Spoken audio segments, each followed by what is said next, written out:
ರಂಗಸಮುದ್ರ ಕಸ್ತೂರಿಬಾ ಗಾಂಧಿ ವಸತಿ ಶಾಲೆಯಲ್ಲಿ ವಿದ್ಯಾರ್ಥಿನಿಯ ಅನುಮಾನಾಸ್ಪದ ಸಾವು. ಶೌಚಾಲಯದಲ್ಲಿ ಕುಸಿದು ಬಿದ್ದ ಪ್ರಿಯಾಂಕಾ ಸಾವು. ಪಾವಗಡ ತಾಲೂಕಿನ ರಂಗಸಮುದ್ರ ಕಸ್ತೂರಿಬಾ ಗಾಂಧಿ ಬಾಲಕಿಯರ ವಸತಿ ಶಾಲೆಯಲ್ಲಿ 8ನೇ ತರಗತಿ ವಿದ್ಯಾರ್ಥಿನಿ ಪ್ರಿಯಾಂಕಾ ಅನುಮಾನಾಸ್ಪದವಾಗಿ ಮೃತಪಟ್ಟ ಘಟನೆ ನಡೆದಿದೆ. ಕಾರನಾಗನಹಟ್ಟಿ ಗ್ರಾಮದ ನರಸಿಂಹಮೂರ್ತಿ ಶಾರದಮ್ಮ ದಂಪತಿ ಪುತ್ರಿಯಾಗಿರುವಂತಹ ಪ್ರಿಯಾಂಕಾ ಶಾಲೆಯ ಶೌಚಾಲಯದಲ್ಲಿ ಬೆಳಗ್ಗೆ 6 ಗಂಟೆಯ ಸಂದರ್ಭದಲ್ಲಿ ಏಕಾಏಕಿ ಕುಸಿದು ಬಿದ್ದಿದ್ದಾಳೆ. ತಕ್ಷಣ ಲಿಂಗದಹಳ್ಳಿ ಆಸ್ಪತ್ರೆಗೆ ಕರೆದೊಯ್ದರೂ ವೈದ್ಯರು ಮೃತಪಟ್ಟಿರುವುದಾಗಿ ಘೋಷಿಸಿದ್ದಾರೆ. ಮಾಹಿತಿ ತಿಳಿಯುತ್ತಿದ್ದಂತೆ ಡಿವೈಎಸ್ಪಿ ಮಂಜುನಾಥ್, ತಹಸೀಲ್ದಾರ್ ವೈರವಿ, ಸಿಐ ಕೊಟ್ರೇಶ್ ಸೇರಿದಂತೆ ಶಿಕ್ಷಣ ಇಲಾಖೆ ಇತರ ಅಧಿಕಾರಿಗಳು ಸ್ಥಳಕ್ಕೆ ದೌಡಾಯಿಸಿ ಪರಿಶೀಲಿಸಿದ್ದಾರೆ. ವಿದ್ಯಾರ್ಥಿನಿಯ ಮೃತದೇಹವನ್ನು ತೀವ್ರ ಮರಣೋತ್ತರ ಪರೀಕ್ಷೆಗಾಗಿ ತುಮಕೂರಿಗೆ ರವಾನಿಸಲಾಗಿದ್ದು, ವರದಿ ಬಂದ ಬಳಿಕ ಸಾವಿನ ನಿಖರ ಕಾರಣ ತಿಳಿಯಲಿದೆ. ಅರಸೀಕೆರೆ ಪೊಲೀಸ್ ಠಾಣಾ ವ್ಯಾಪ್ತಿಯಲ್ಲಿ ಈ ಒಂದು ಘಟನೆಯ ಪ್ರಕರಣ ದಾಖಲಾಗಿದೆ.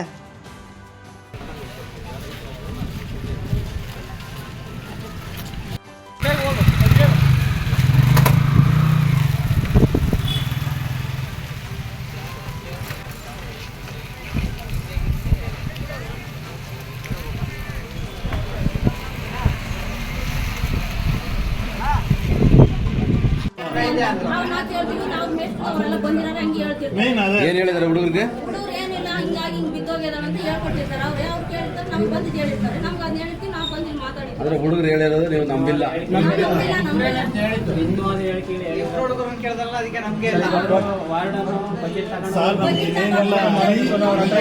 ಸಿಸಿ ಕ್ಯಾಮ್ರಾ ಯಾಕೆ 6 ತಿಂಗಳಿಂದ ಹೇಳೋಣ, ನೀನ್ ಅಂತ ಹೇಳ್ತಿದ್ದೆ. ಇನ್ನವಾದ ಹೇಳಿಕೆಯಲ್ಲಿ ಹೇಳ್ತಾ ಇದ್ದಾರೆ. ಅದಕ್ಕಾಗಿ ಸರ್, ಈಗ ಪೋಸ್ಟ್ಮಾರ್ಟಮ್ ಮಾಡೋಕ್ಕೂ ಅವ್ರ ಹತ್ರ ಏನು ಕಾಸಿಲ್ಲ. ಇದೇನು ಸಂಬಂಧಪಟ್ಟ ಎಲ್ಲಿ ಆಗಿದೆ ಏನಾಗಿದೋ ಅವರೇ ರೆಸ್ಪಾನ್ಸಿಬಿಲಿಟಿ ತಗೋಬೇಕು. ಇದು ಬಿಟ್ಟರೆ ಇಲ್ಲ, ಅವ್ರೇನೋ ತಗೊಂಡಿಲ್ಲ ಅಂದ್ರೆ ನಾವಂತೂ ಧರಣಿ ಕೂತ್ಕೊಂತೀವಿ. ಇದು ಬಿಟ್ಟರೆ ಅವ್ರ ಕಡೆಯಿಂದ ನಮಗೆ ಅನುಕೂಲ ಆಗಬೇಕು.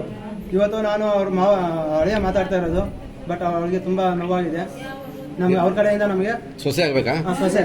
ನಿಮ್ಮ ಹೆಸರು? ವೀರೇಶ್. ನಮ್ಗೆ ಅವ್ರ ಕಡೆಯಿಂದ ಅನುಕೂಲ ಆಗಬೇಕು. ಇವಾಗ ಪೋಸ್ಟ್ಮಾರ್ಟಮ್ ಮಾಡೋಕ್ಕೂ ಅವ್ರ ಹತ್ರ ಏನು ಕಾಸಿಲ್ಲ. ಇದೆಲ್ಲ ಜವಾಬ್ದಾರಿ ಎಲ್ಲ ಅವರೇ ಓದ್ಕೋಬೇಕು. ಸಂಪೂರ್ಣ ಸಂಬಂಧಪಟ್ಟ ಇಲಾಖೆಯೇ ಓದ್ಕೋಬೇಕು. ಈಗ ಏನು ಇಲಾಖೆ ಅವ್ರಿಗೆ ಏನಾದ್ರು ಕೇಳಿದ್ರ? ಹಿಂಗೆ ನಮ್ಗೆ ಕೇಳಿದೀವಿ. BRC ಬಂದಿದ್ದಾರೆ, ಅವ್ರ ಹತ್ರ ಮಾತಾಡಿದ್ವಿ. BO ಆಫೀಸರ್ ಬಂದಿಲ್ಲ, ಅವರು ಅವ್ರ ಕಡೆ BRC ಬಂದಿದ್ದಾರೆ. ಅವರು ಸಂಬಂಧಪಟ್ಟ ಇಲಾಖೆ ಹೇಳಿದ್ದೀವಿ, ಸರ್ ಈ ತರ ಏನಿಲ್ಲ ಅಂತ. ಇಲಾಖೆಯವರು ಕೇಳಿದಾಗ ನಮ್ಗೆ